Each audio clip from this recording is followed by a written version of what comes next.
ইরানের ক্ষেপণাস্ত্র বিশ্বের সম্মানিত মানুষদের আনন্দিত করেছে বলে মন্তব্য করেছেন ইরানের সর্বোচ্চ নেতা আয়াতুল্লাহ আলী খামেনি।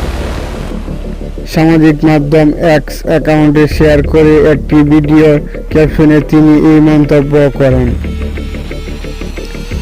শুক্রবার 20 জুন এই তথ্য জানিয়েছে কাতার ভিত্তিক সংবাদ মাধ্যম আল জাজিরা।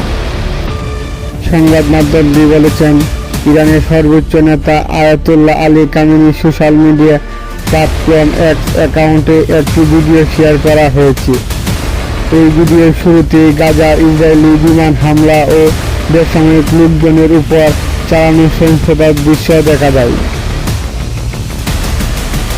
এরপর ভিডিওতে দেখানো হয় ইসরায়েলের উপর ইরানি ক্ষেপণাস্ত্র হামলার পর মানুষের উল্লাস এবং সেসব ক্ষেপণাস্ত্রের ফলে ইসরায়েলের সৃষ্ট ধ্বংসযজ্ঞের চিত্র।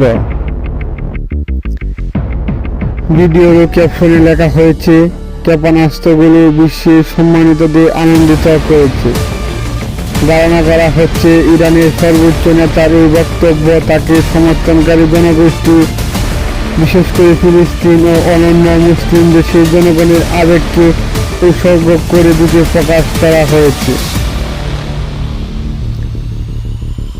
খামেনির এক্স অ্যাকাউন্টে শেয়ার করা এই ভিডিও এমন এক সময় প্রকাশ হলো যখন ইসরায়েল ইরান সংঘাত ভয়াবহ রূপ লাভ করেছে এবং মধ্যপ্রাচ্য জুড়ে উত্তেজনা চরমে পৌঁছেছে।